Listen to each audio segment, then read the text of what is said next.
It's been a year since your announcement to council. Yeah. How's it been? It's been quite a journey.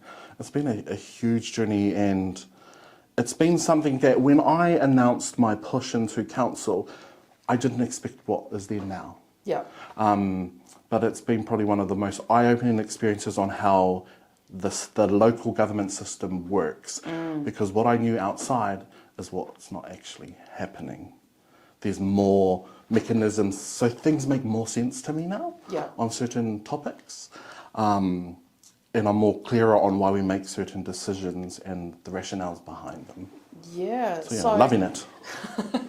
That's a good way to put it. So because this is the last year or the last term for Māori Ward Day, will you be seeking a seat in the general ward? One thing I told myself when I announced that I was running is that I did not want to be a career politician. So my whole methodology in council is I come in there, do the mahi, and if I feel that the mahi is done for my side, I bring in that next generation. So probably coming to that point of when our trilennium finishes, I will probably reassess if I've done that mahi and then whether I can bring someone else through. Beautiful. Okay, recent discussions in council, what have those been? Lots of mahi, lots of kōrero. Yes. Tell us all about that, please. So yesterday they call it an ordinary meeting, so that's where we make decisions. So the decisions basically that were made yesterday were around bus stops, flood risk planning, and development. So for whānau, a decision that we made yesterday that came to the council table was around bus stops. So whānau may be aware that bus stop routes had changed through Heretaunga. So our decision yesterday was around the decommissioning of some bus stops that are no longer in function, or the build of structures in the new bus stops. But a key point for whānau to understand also is Hawke's Bay Regional Council looks after the routes and the buses. The Heretaunga Hastings District Council, our role is around the infrastructure, the seat, the little rainy thingy, and the lines on the road. Okay. The rainy thingy. Yeah. Okay, so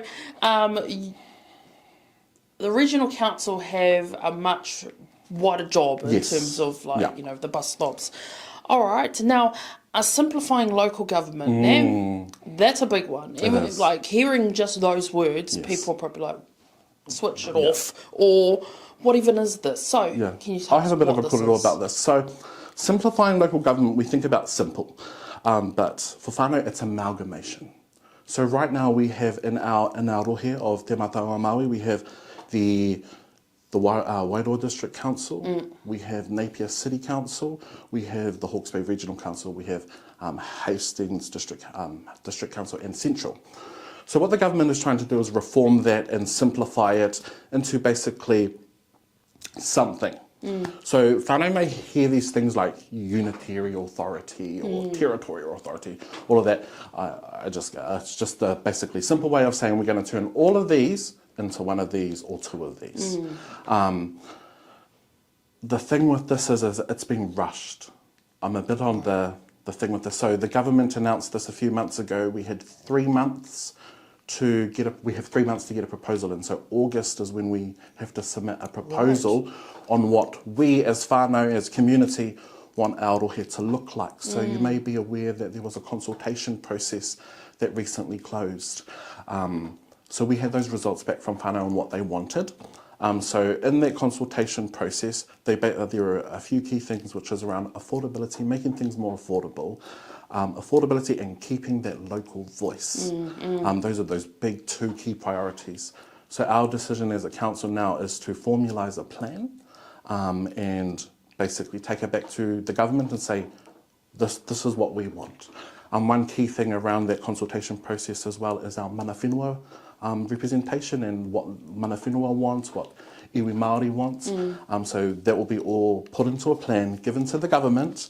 Now here's the key thing. The government can still say no.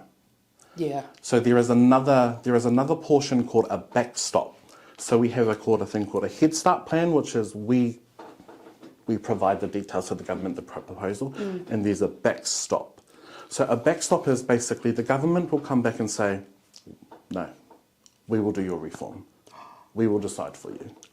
We're hoping that won't happen. I believe that won't happen, but there is a risk of happening. So basically all they want to do is basically streamline functions and put everything into a whole thing like this and voila. But the discussion when I was campaigning was the want for amalgamation. Something needed to happen. And my position on amalgamation, because this has been a discussion since 2012, when they had a referendum where the majority vote said no. But over the years, that kōrero changed. So that changed around, maybe we need to relook at this. So while I was on the fence with amalgamation, and I believe that amalgamation in some form needed to happen, I believe it shouldn't happen the way that it's happening now, where it is so fast, so constrained, so ugh. Yeah. It's like, ugh. Aye, tika. Okay. So what can whānau do now? What can whānau do now? So what will happen is we will draft up a proposal. So from the feedback, because we had over, I think it was 600 whānau contribute to that. Massive. So we'll draw up a proposal, and I believe that goes back out to consultation, and then we'll get whānau to feed into the bigger picture on what the actual vision is going to be for here taunga o Aotearoa. So the options that were on the table were around one regional council, so that's basically one that covers the whole rohe, and the other one was around north and south. Okay. But those decisions ain't cemented, and we'll formulate our proposal and we'll get that up to the whānau, because at the end of the day it is up to whānau on what they want, our communities on what they want. Yeah.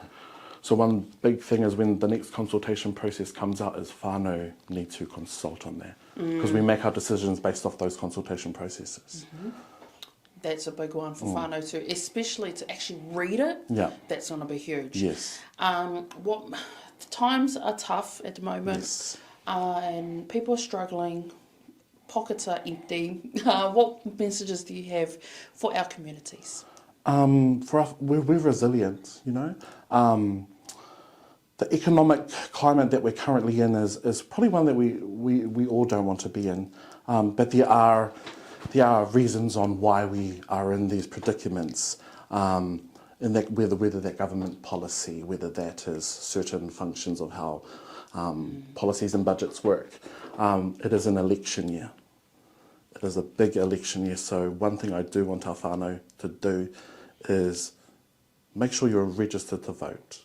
You know, get out, vote, get your whānau out there and vote, because that could actually change the game on how our communities are at the moment. And the reason why we're seeing economic go up and down is because of policies and frameworks that have been produced from central government.